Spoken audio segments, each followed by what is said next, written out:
은퇴하고 처음 깨달았습니다. 제가 왜 구축 아파트를 선택했는지 이야기합니다. 은퇴하고 나서야 비로소 보이는 것들이 있습니다.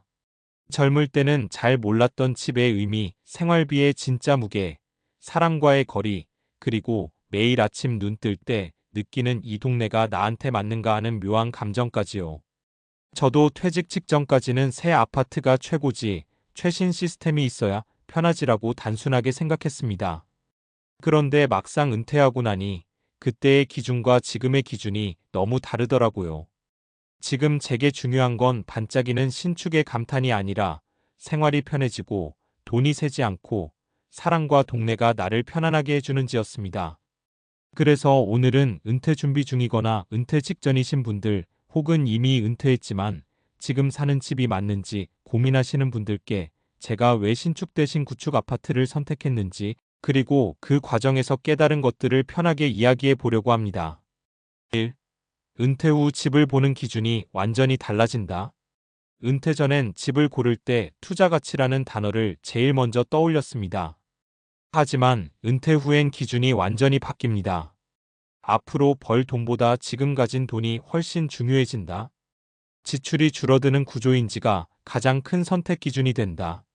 내 몸과 생활 패턴을 집이 얼마나 받아주는지가 핵심이 된다. 이 관점으로 다시 집을 보니 신축만큼이나 혹은 그보다 더 매력적인 선택지가 잘 관리된 구축이었습니다. 2. 제가 구축 아파트를 선택하게 된 세 가지 이유. 유지 비용이 합리적이다. 달마다 새는 돈이 줄어든다. 신축 아파트의 장점은 분명합니다. 하지만 신축은 관리비가 꽤 높은 편이고 각종 커뮤니티 시설이 잘 되어 있는 만큼 유지비가 계속 나갑니다. 반면 구축은 관리비 자체도 낮고 불필요한 시설이 많지 않아 전기 지출이 훨씬 안정적이에요. 사례 1 신축 가던 친구와 구축 간 재월 관리비 차이. 저와 비슷한 시기에 은퇴한 친구 N은 신축 아파트로 이사 갔습니다.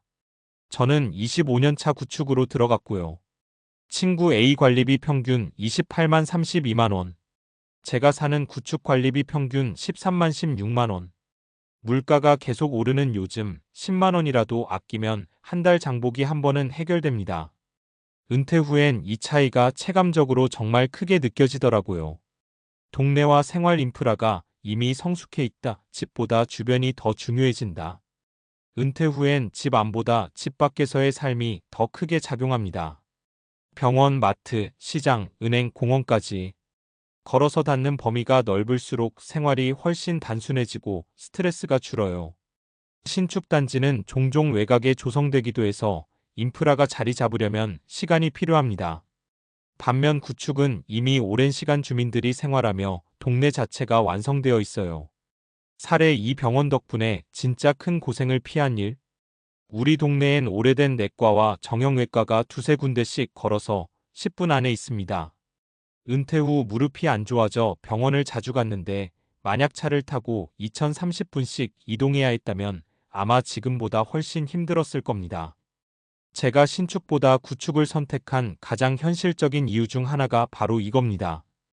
은퇴 후엔 치과 하나 가까운 것도 삶의 질이 됩니다. 정말입니다. 이웃 간의 분위기와 물 흐르듯 이어지는 생활 방식 오래 산 사람들이 주는 묵직한 안정감.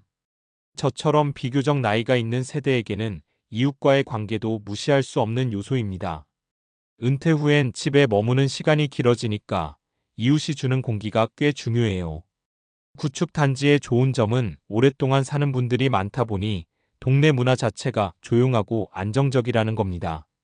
사례 3 옆집 아주머니의 김치 한 포기.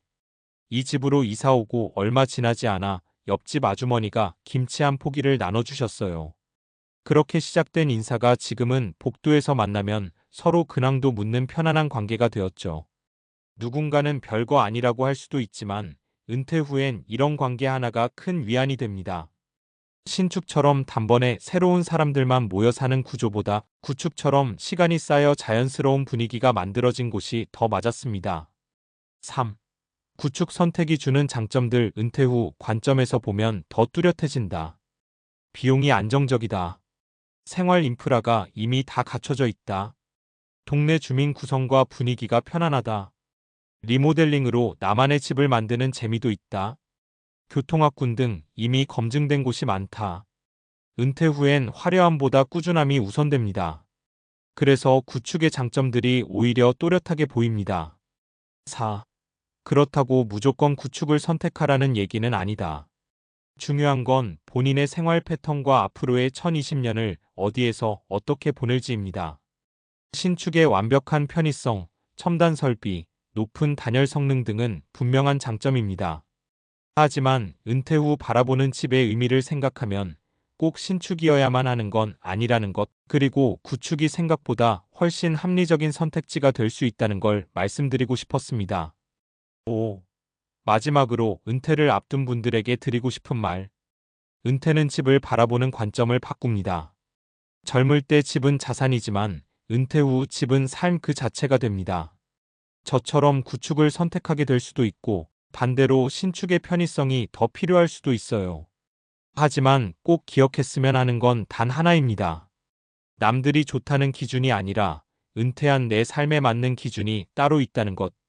저는 구축 아파트가 그 기준에 맞았고 그래서 후회 없이 잘 살고 있습니다. 이 글이 집을 고민하는 누군가에게 작은 힌트라도 되었으면 좋겠습니다.